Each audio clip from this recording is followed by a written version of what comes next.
Hello दोस्तों, हमारी आज की इस कहानी का नाम है चुगली। अरे जीजी, बहू ममता को क्या हुआ है? शादी में तो बिल्कुल ठीक थी। अब मैंने इनको 3 साल बाद देखा, इतनी मोटी कैसे हो गई? बिमला चुप करो, अभी सुन लेगी तो उसे खराब लगेगा। सरला जी धीमे से बोली। और जीजी, यह तो बिल्कुल अम्मा जैसी लग रही है। हमारा मानव देखो कैसा स्मार्ट सा लगता है। लग नहीं रहा कि एक बच्चों का बाप है। और ममता कहकर बिमला मौसी हंस दी। और हाँ, मैंने आपसे पहले ही कहा था कि देख समझकर शादी करना। शादी में देखा उसकी माँ भी मोटी थी ना, तो उन्हें ही पड़ गई होगी। दोनों बहनें फुसफुसाते हुए बात करती रही। सरला जी हंसकर बोली, अरे हाँ, पर मेरे मानव के लिए लड़की कहाँ मिल रही थी। और अपना घर का बच्चा तो सभी को अच्छा लगता है। मेरा मानव भी तो बहुत सांवला है। और अब वो उसके बाल भी कम हो गए रहे हैं। ममता भी बड़ी बहन कहाँ मोटी हुई। सबकी अपनी अपनी बनावट होती है। बिमला मौसी अपनी बहन सरला के घर बरेली से कुछ दिनों के लिए रहने के लिए आई है। शाम को ममता को देखी, तब से कुछ न बोली। रात में सोते समय अपने मन की बात सरला बहन से कह रही है। सरला जीजी बिमला मौसी को बताती है, शादी के कुछ महीने बाद से ही इतनी मोटी हो गई। बेचारी ममता ने जिम भी ज्वाइन किया था।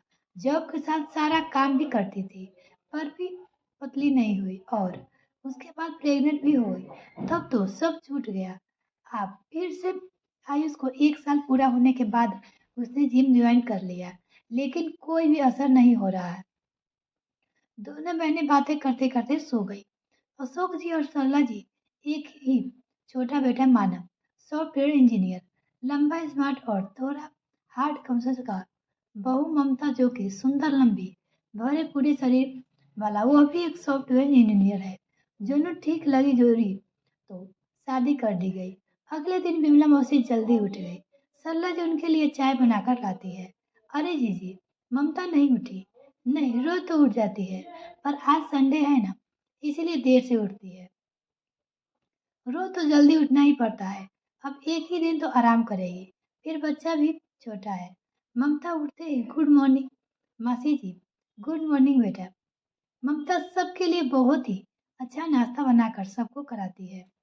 फिर बोली, मौसी जी आप अपने कपड़े दे दीजिए, मैं मशीन में धोने के लिए डाल देती हूँ।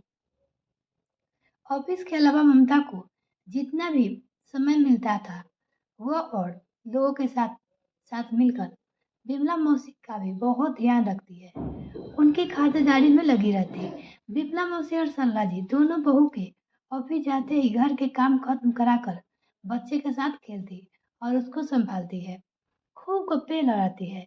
एक दिन दोपहर में दोनों आराम कर रही थी, तभी बिमला मौसी बोली, जी जी 100 किलो की तो होगी ना? कौन? अरे अपनी ममता।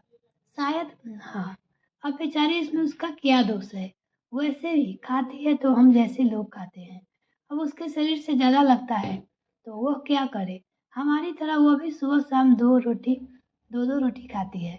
पर बेटा माना को और आयुष को ना लाकर सब उसकी ही लगता है तो उसमें उसकी क्या गलती है? पर बिमला ममता है बहुत प्यारी, कितना ध्यान रखती है सबका। मेरे को भी मोटी लड़की बिल्कुल पसंद नहीं थी, और अपनी गोलू मोलू ममता मुझे बहुत पसंद है। शरीर की बनावट, रंग रूप तो भगवान की देन है। अब हम लोगों को ही देख लो, हम लंबे नहीं है, पर क्या कर सकते हैं? जैसे भगवान ने बना दिया वैसे ही रहेंगे ना। शादी के समय रंग रूप को देख सकते हैं, अब बाद में कोई मोटा हो जाए तो वो क्या करे? सबसे बड़ी बात यह है कि वो स्वस्थ रहे, कोई बीमारी ना हो। पतली हो या मोटी कोई बात नहीं, ममता का व्यक्ति बहुत अच्छा है। वो सबका ध्यान रखती है, सब घुल मिलकर रहते हैं। ऑफिस में भी उसके काम की बहुत तारीफ है। हाँ जीजी, यह बात तो आप सही कह रही हो। वाकई ध्यान तो वो बहुत रखती है। मैंने देखा उसको और तुमको पहले भी फोन पर बताया था। बात करते करते शाम को 5 बज जाते हैं। ममता ऑफिस से आ जाती है। आते ही मुंह हाथ धोकर सबके लिए चाय बनाती है। आइए मौसी जी, मम्मी जी, चाय तैयार है। तीनों मिलकर चाय पीते और गप्पे लड़ाते हैं। मिलते हैं फिर नेक्स्ट फ्रेंड, तब तक के लिए bye. Thanks for watching this video. तो अगर मेरे चैनल को अभी तक सब्सक्राइब नहीं किया तो प्लीज़ मेरे चैनल को जल्दी से सब्सक्राइब कीजिए।